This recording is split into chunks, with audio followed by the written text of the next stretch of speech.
ನಮಸ್ಕಾರ ಸ್ನೇಹಿತರೆ, ನೀವು ಎಂದಾದರೂ ಯೋಚನೆ ಮಾಡಿದ್ದೀರಾ? ಈ ಜಗತ್ತಿನ ಮಹಾನ್ ವೈಜ್ಞಾನಿಕರು, ಕಲಾವಿದರು, ಕ್ರಾಂತಿಕಾರಿ ಚಿಂತಕರು Nikola Tesla, Steve jobs, Swami Vivekananda, Isaac Newton ಎಲ್ಲರಲ್ಲೂ ಒಂದು ವಿಷಯ ಸಮಾನವಾಗಿತ್ತು. ಅವರು ತಮ್ಮ ಜೀವನದಲ್ಲಿ ಒಂದು ನಿರ್ದಿಷ್ಟ ಸಮಯದಲ್ಲಿ ಒಂದು ವಿಶೇಷ ಶಕ್ತಿಯನ್ನು ಸಂರಕ್ಷಿಸಿಕೊಂಡಿದ್ದರು. ಅದು ಇಂದಿನ ಜಗತ್ತು ಅತ್ಯಂತ ತಪ್ಪಾಗಿ ಅರ್ಥ ಮಾಡಿಕೊಳ್ಳುತ್ತಿರುವ ಶಕ್ತಿ. ಇದನ್ನು ಅರ್ಥ ಮಾಡಿಕೊಂಡರೆ ಇಂದು ಅಖಂಡ ಧಾರೆಯಲ್ಲಿ ನಾವು ಆ ವಿಷಯವನ್ನು ತೆರೆದಿಡುತ್ತೇವೆ. ನಮ್ಮ ಸಮಾಜದಲ್ಲಿ ಮಾತನಾಡುವುದೇ ನಿಷೇಧವಾಗಿರುವ ಮುಚ್ಚಿದ ಕೊಠಡಿಗಳಲ್ಲಿ ಅಥವಾ ಹಾಸ್ಯದಲ್ಲಿ ಮಾತ್ರ ಹೇಳುವ ಆ ವಿಷಯ, ಅದು ಕಾಮವಾಸನೆ.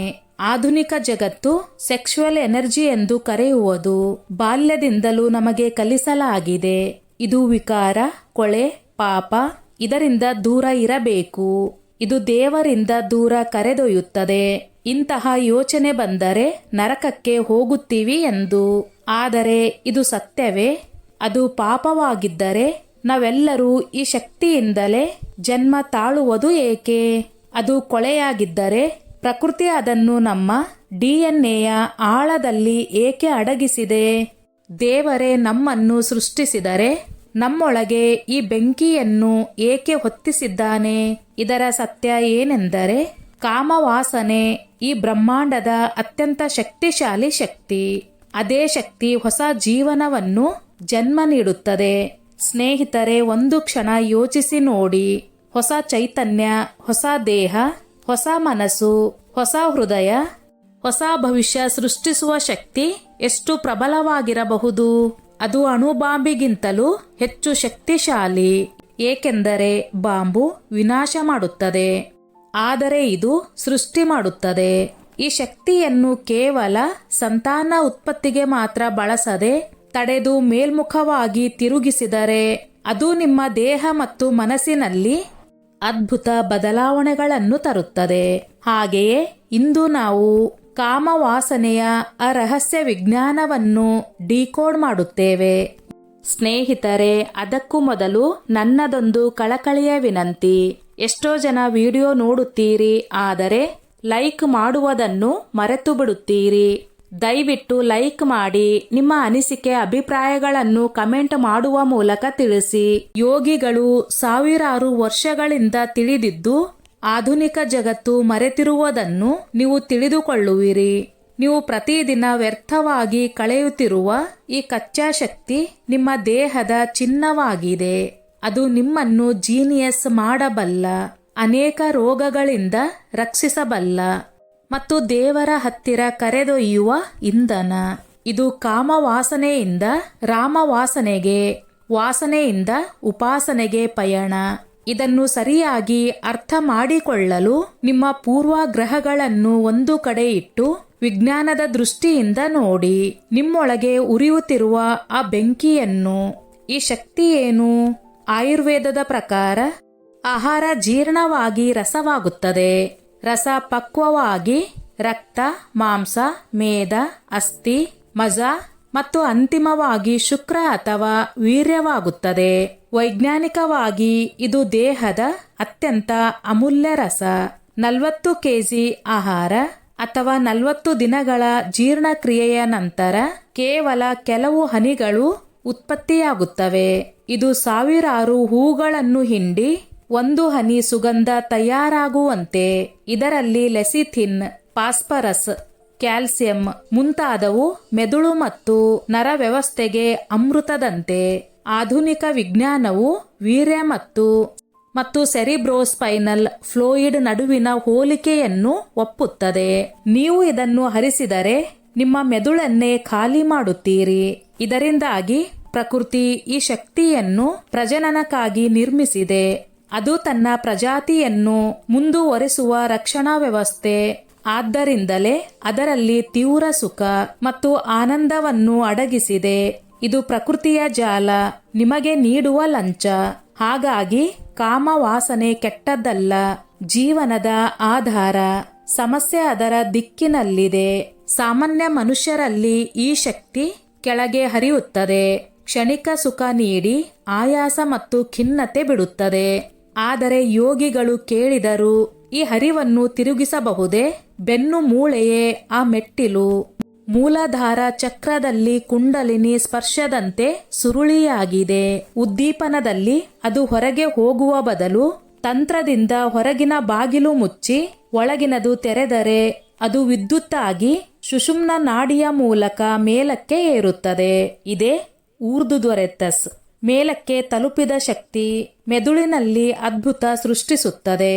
ಮಹಾನ್ ಆಲೋಚನೆ, ಕಲೆ, ಆವಿಷ್ಕಾರ ಇದನ್ನೇ ಓಜಸ್ ಎನ್ನುತ್ತಾರೆ. ಓಜಸ್ ಆ ದೈವಿಕ ಪ್ರಕಾಶ ಬ್ರಹ್ಮಚಾರಿಯ ಮುಖದಲ್ಲಿ ಕಾಣುವುದು.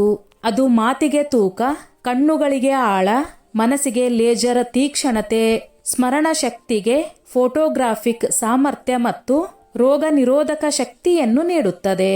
ನೀವು ದೇಹದ ಚಿನ್ನವನ್ನು ತಿಜೋರಿಯಲ್ಲಿ ಉಳಿಸಿಕೊಳ್ಳುತ್ತೀರಿ.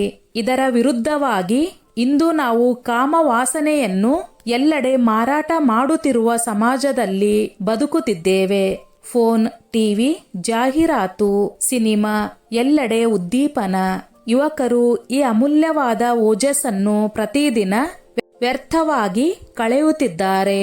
ಅದನ್ನು ರಿಲೀಜ್ ಎಂದು ಭಾವಿಸುತ್ತಾರೆ. ಆದರೆ ಅದು ಡ್ರೈನೇಜ್. ಕಾಮ ಕ್ರಿಯೆಯ ನಂತರ ಬರುವ ಆಯಾಸ, ಖಿನ್ನತೆ, ಲೆಪೆಟಿಟ್ ಮಾಟ್, ಸಣ್ಣ ಸಾವು. ದೇಹವು ತನ್ನ ಅತ್ಯಂತ ಅಮೂಲ್ಯ ಖಜಾನೆಯನ್ನು ಕಳೆದುಕೊಳ್ಳುತ್ತದೆ. ಇದೇ ಕಾರಣಕ್ಕೆ ಇಂದಿನ ಯುವಕರಲ್ಲಿ ಕುದುರೆ ನೋವು, ದುರ್ಬಲ ಸ್ಮರಣೆ, ಡಿಪ್ರೆಷನ್, ಆತಂಕ ಕಾಣುತ್ತಿದೆ. ಅವರ ಮುಖಗಳಲ್ಲಿ ತೇಜಸ್ಸಿಲ್ಲ, ಕಣ್ಣುಗಳು ಮಂದಾಗಿವೆ. ಇದರ ಜೊತೆಗೆ ಮನೋವಿಜ್ಞಾನ ಹೇಳುತ್ತದೆ, ಕಾಮವಾಸನೆ ಮತ್ತು ಸೃಜನಶೀಲತೆ ಒಂದೇ ನಾಣ್ಯದ ಎರಡು ಮುಖ. Napoleon hill think and grow rich ನಲ್ಲಿ ಸೆಕ್ಸ್ ಬಗ್ಗೆ ಬರೆದಿದ್ದಾರೆ. ಯಶಸ್ವಿ ವ್ಯಕ್ತಿಗಳು ತಮ್ಮ ಶಕ್ತಿಯನ್ನು ನಿಯಂತ್ರಿಸಿ ಗುರಿಯತ್ತ ತಿರುಗಿಸುತ್ತಾರೆ.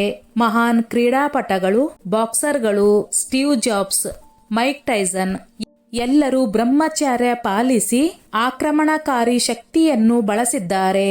ಇದು ಅವರನ್ನು ಇನ್ನಷ್ಟು ತೀವ್ರವಾಗಿ ಮುನ್ನುಗ್ಗುವಂತೆ ಮಾಡಿತ್ತು. ಆದರೆ ದಮನವಲ್ಲ, ರೂಪಾಂತರ ಬೇಕು. ಒತ್ತಿ ಹಿಡಿದರೆ ಶಕ್ತಿ ಕುಂಠಿತವಾಗಿ ಕೋಪ, ಹಿಂಸೆ ಅಥವಾ ಮಾನಸಿಕ ರೋಗವಾಗುತ್ತದೆ. ನಾವು ಪ್ರೆಷರ್ ಕುಕ್ಕರ್ ಅಲ್ಲ, ನಾವು ಆ ಆವಿಯನ್ನು ಎಂಜಿನ್ ಚಾಲನೆಗೆ ಬಳಸಬೇಕು. ಇದನ್ನು ಸಾಧಿಸಲು ಪ್ರಾಯೋಗಿಕ ತಂತ್ರಗಳು. 1. ಬೆನ್ನು ಮೂಳೆಯನ್ನು ನೇರವಾಗಿ ಇಡಿ. ಇದು ಶಕ್ತಿಯ ಪೈಪ್ಲೈನ್. ನೇರ ಕುಳಿತರೆ ವಾಸನೆಯ ಯೋಜನೆಗಳು ಕಡಿಮೆಯಾಗುತ್ತವೆ. 2. ಉಸಿರಾಟದ ವಿಜ್ಞಾನ. ಕಾಮುಕ ಯೋಚನೆ ಬಂದಾಗ ಉಸಿರು ಆಳಗೊಳಿಸಿ ಮೂಲಬಂಧ ಅಥವಾ ಅಶ್ವಿನಿ ಮುದ್ರೆ ಅಭ್ಯಾಸ ಮಾಡಿ. 3. ತಣ್ಣಗಿರುವ ನೀರು ನಾವು ಮಾಡುವ ಸ್ನಾನಕ್ಕೆ ಬಳಸಿ. ಅದು ಶಾಖವನ್ನು ಶಾಂತಗೊಳಿಸುತ್ತದೆ. 4. ಸಾತ್ವಿಕ ಆಹಾರ ಮತ್ತು ಸಂಗತಿ. ಕಾಮುಕ ವಿಷಯಗಳನ್ನು ತಪ್ಪಿಸಿ ತಾಜಾ ಆಹಾರವನ್ನು ತಿನ್ನಿ. ಇದು ವೀರ್ಯದ ಗುಣಮಟ್ಟವನ್ನು ಸುಧಾರಿಸುತ್ತದೆ. ಇದರ ಆಳವಾದ ಆಧ್ಯಾತ್ಮಿಕ ಸತ್ಯ ಏನೆಂದರೆ ಶಿವಶಕ್ತಿಯ ಮಿಲನ. ಯೋಗಿ ತನ್ನೊಳಗೆ ಕುಂಡಲಿಯನ್ನು ಸಹಸ್ರಾರಕ್ಕೆ ಏರಿಸಿ ಬ್ರಹ್ಮಾನಂದವನ್ನು ಅನುಭವಿಸುತ್ತಾನೆ. ಅದು ಹೊರಗಿನ ಸುಖಕ್ಕಿಂತ ಶ್ರೇಷ್ಠ. ಬ್ರಹ್ಮಚರ್ಯ ತ್ಯಾಗವಲ್ಲ, ಅದು ಅತ್ಯುತ್ತಮ ಆನಂದದ ಆಯ್ಕೆ. ಗೃಹಸ್ಥ ಜೀವನವೂ ಸರಿ. ಸಂಯಮದೊಂದಿಗೆ ಗೃಹಸ್ಥ ಬ್ರಹ್ಮಚರ್ಯ ಸಾಧ್ಯ. ವೀರ್ಯ ಸಂರಕ್ಷಣೆಯಿಂದ ಟೆಸ್ಟೋಸ್ಟೆರಾನ್ 45% ಹೆಚ್ಚಾಗುತ್ತದೆ. ಸ್ನಾಯು ಬಲವಾಗುತ್ತದೆ. ಫೆರೋಮೋನ್ ಹೆಚ್ಚುತ್ತದೆ. ನೀವು ಆಕರ್ಷಕರಾಗುತ್ತೀರಿ ಮತ್ತು ಜನರನ್ನು ಸ್ವಾಭಾವಿಕವಾಗಿ ಆಕರ್ಷಿಸುತ್ತೀರಿ.